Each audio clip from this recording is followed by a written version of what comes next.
thanks for being here in Monaco today for a special event dedicated to sports in general and more about pétanque and the foundation. But it's a great honor to have you. I know you flew from New York. Yeah, thank you London. for having me. So I know the jet lag won't be a problem for you for today. I feel good. I feel good. Great. Great honor also to finally be able to meet you, because everyone has to know that I've heard about Tara for many years, thanks to a common friend that we have, Philippe Krentz, who's actually just done an interview with us and who's also the author of the book that we're going to present today. How is it, Tara, that you arrived in Monaco? Besides the book and besides all what you're already doing? Well, I've been working with AS Monaco for 4 seasons now, and started working with the basketball team as well here. So I come back here pretty much every 4 to 6 weeks to work with different athletes, and then I also do some work with the juice company here as well, Organic Detox Bar. So I've worked with many different athletes and Only champions, huh? And and champions. And so from that, Dr. Quentz and Eleanor, his wife, and Andrea Musli, who's a food stylist, us together decided that it would be really helpful for athletes to have a cookbook. And so I have to say, besides the cookbook, which is actually an amazing book, it was, like I said, love at first sight. Besides a real friendship and real admiration for Philippe that I have, and also for Eleonore, Eve and Andrea are amazing women. This book is a really easy book to use, easy book to actually understand. A book, like, thanks to you, that we're able to be able to work on. In America, in France, all the units with which you need to cook are just all detail. So I think it's just amazing. It might be one of the first book, or maybe just the first book, that is also so easy to be able to work with. Yeah. Can you tell me a little bit more about how your work and how your engagement in this creation came, and maybe a few funny moments that you've had with all the team to be able to create this book? Well, together we decided that we would like the athletes that we work with to be able to cook more, to eat cleaner, to be able to provide at home when they're not at the training facilities, to be able to make the cleanest food, right, and have it for health, have it for performance, for recovery, getting all the nutrition that they need to make sure that they stay healthy all season long. And we thought the best way was to actually have them learn, have them cook more at home, and cook with their families as well, who a lot of their kids are playing sports, so it's good for them as well, and make it something fun. So we started with, we were just kind of thinking of some ideas, and I love the idea of starting a cookbook, and we were just brainstorming. We made like a lot of different recipes before we decided which ones we wanted to use, and all met together and we're playing around and cooking, and I mean it was like a great fun. It was a lot of fun. It was definitely a long process of when we got to come to this point. So it was good teamwork. Yeah, Philippe Krentz told me it's like having a baby, yeah? and now we're just looking at the baby, presenting the baby to the family, to the friends, to everyone. And exactly. I think that it's a really, the idea is nice, like all ideas where you think that you make people healthier, or at least help them. But I think that the real engagement in this book, and that's why we've been sponsoring the book, besides the friendship that we all have, is that I think it has a legitimacy that you don't really find in all books. A lot of books are commercial, a lot of books say practically the same things, but in the end there are many also errors, and it's not as profound as this book. Right. So I think that good middle point of this book is that you're all 5 very different, Right. With horizons that are also different, but also in one link, 2 links actually that are important for us. For Ritza, of course, the link was hydration. Sure. So I know how Philip feels about hydration. Oh, yeah. Can you talk to me a little bit? Because Philip has also been able to work with different athletes, different sports. Right. We are sponsoring also different sports because actually we believe in the values that are behind family, respect, performance, health, engagement in the large shirt. Sure. But hydration for you, who follows the Giants, the Red Bulls, you told me hockey players as well. Yes. Now players also in Monaco. What's your link to this subject of hydration? Hydration to me is one of the most important aspects of the field of sports nutrition. It plays a huge role in performance and in healing, recovery, preventing injuries. So hydration to me is something that I promote over and over with all the athletes I work with. We test their hydration weekly.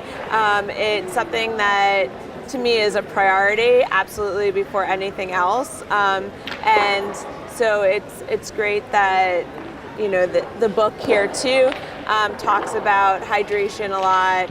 I usually, with any athlete I work with, I even make hydration plans for them. Exactly how much water they need a day, when they should be hydrating properly, the timing of it. And I feel like a lot of athletes I work with don't drink enough, and they should be drinking a lot more.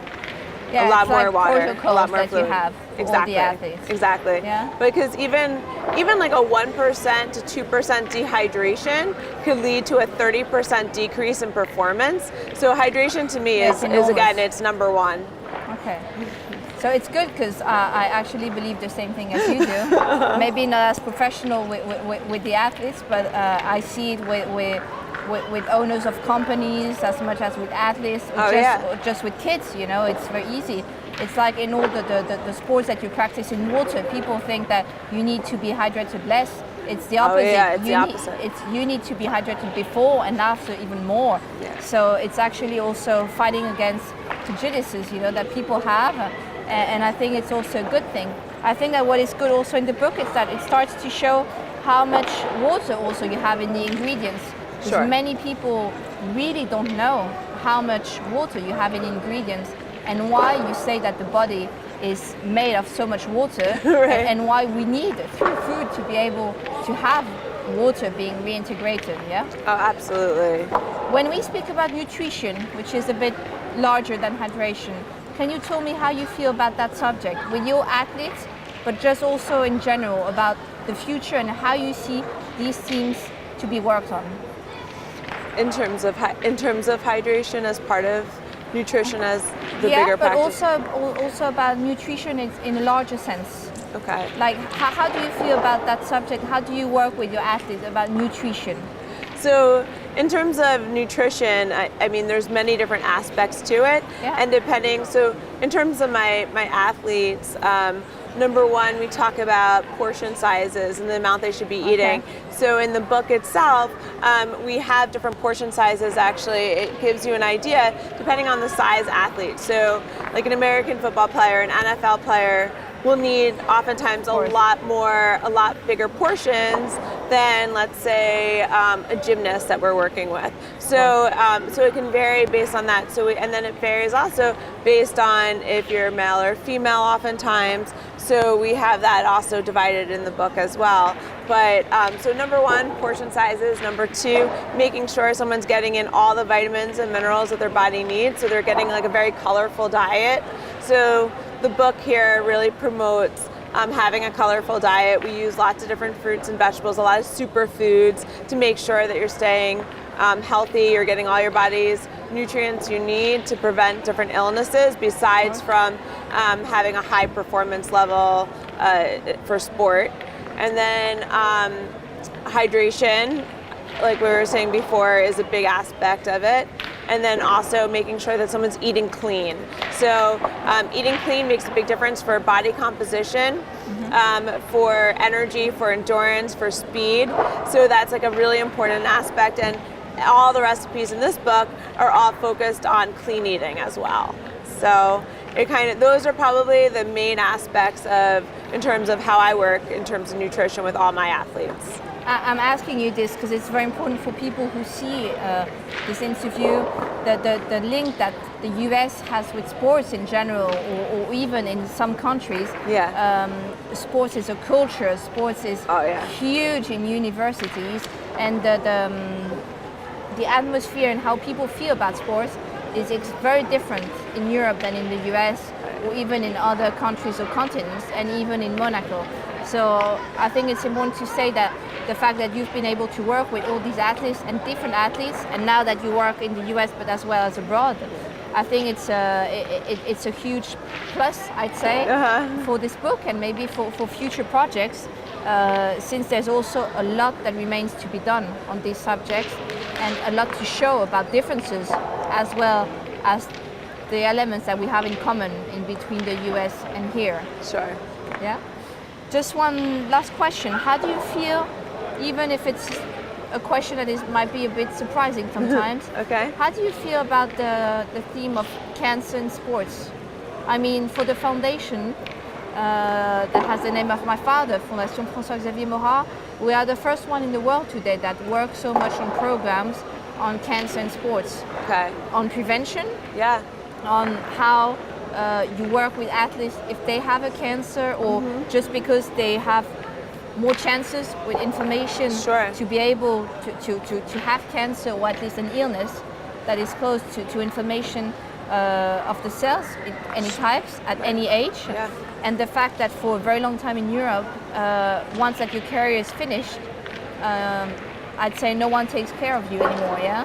And sometimes a lot of illness just come out at that time just because you're off training and not following. So how do you feel about these teams and the fact that some programs could be granted, like we're working on and looking for UCLA or for a lot of universities in the United States? I mean, I think that's like wonderful if you can pair up and provide a lot of extra care for any kind of person that's going through cancer, any cancer patient, someone, any athlete that has those kinds of needs.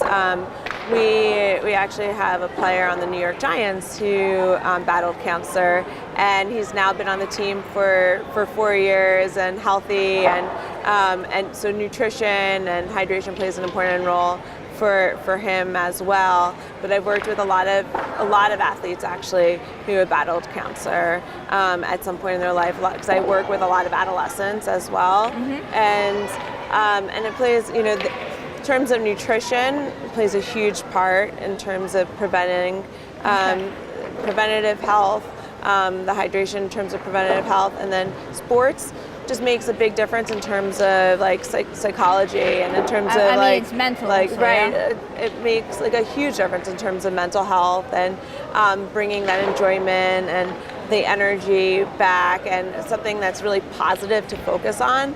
So being able to work together with UCLA or whatever other types of universities or organizations, I think that's wonderful. I really do. What are your future projects, Tara? Future projects? Yeah. If you can tell us about it, yeah? Besides from working on the book right now. Absolutely. The baby is out, yeah? So maybe now we have to make it grow, for sure? Right. That's number one right there. Right now, focused on hopefully making the playoffs with the New York Giants. Right now it's kind of towards the end of the season, yeah. And then we're going to be starting soon the preseason with the New York Red Bulls. So I'll be traveling with the team there to Arizona for our preseason, and then making sure that all the players on Monaco team are staying fit and staying healthy to make sure that we continue after Christmas to continue to win and have a successful season. I have to say something very secret because I need your help, because like I said, I told Philippe Prince that this book is just amazing. I knew it from the beginning. I've asked him already 25 more recipes quite soon, because I said it's not enough. we're women, yeah? Yeah. It's never enough for us. Right, so right, we're right. always pushing, yeah? So I said, I need 25 more recipes. He told me yes. I said, okay, so now for the big event that we have, crossing between Corsica and Monaco, the next June, where there'll be thousands of Olympics that are swimming or just on boats or with us for cancer, I said, I need more recipes. What about the Olympics, and how do you work with athletes that are really always aiming at the Olympics, which is specific as well? Yeah. You have careers that are different. You can be working during 4 years just for 1 minute of sports. Oh, yeah. You know as well as I do that the swimmers train very differently in the US than we do, yeah? Yeah. For usually being world champions, they have a timing of preparation that is Right. very different. Like Australia, and for us in France or for other countries, we actually work far more for the pre-competitions, and sometimes at the Olympics it's a bit more complicated. But I Yeah. mean, in the US the preparations are very different, and the training itself is different. Oh, yeah. Very different. Yeah. So I mean, this is also another thing, and I told Philip, we need recipes. We need recipes for these athletes that have very specific careers and that have also a mentality that is different and that is so hard in training Sure. and so painful each day and so grateful when you win Right. that we need more recipes. And then I told him, it's called Recipes for Champions. Wonderful. But what about our young champions? I believe that as much as you do, Very kids, that for yeah. universities and just for young people, we need recipes. There would be, I guess, yeah. crazy about this in the universities. Oh yeah, absolutely. This book would be great for university students as well, but I Yeah. think also, right, hopefully we can even have more. I worked with 2 different athletic departments, 2 universities. Columbia University, I was the dietitian for the athletes there, so I worked with 29 different sports, and I know that they would love to have recipes to be able to use and be able to make sure that they're getting all the clean eating that they need. And then at the University of Wisconsin, Madison, I worked with the Great. athletes there. Yeah. So yeah, I mean, I think is promoting it to the universities, making sure that we're getting even more recipes for them. I mean, to me, that sounds wonderful. We So could do Tara, we'll be like the pom-pom girls and the sponsors. I need you. We got to be able to convince Philippe to be able to take all these recipes out, yeah, before we're too old, because afterwards we might not be so legitimate, you know, to be able to cook. And I guess maybe we'll be tired at that time, yeah. Right. And I want to make sure he's healthy till a long time, just so that we make sure that we take all these recipes out as well, yeah. And I'd say maybe see you next time for the next cooking session. For maybe, sure, for sure. Or for another match, and for sure we'll be coming to the Giants, and I wish you just all the best for Yes, this. you'll have to come with me to a game. Absolutely. Thank you, Tara. Thank you. Big kiss.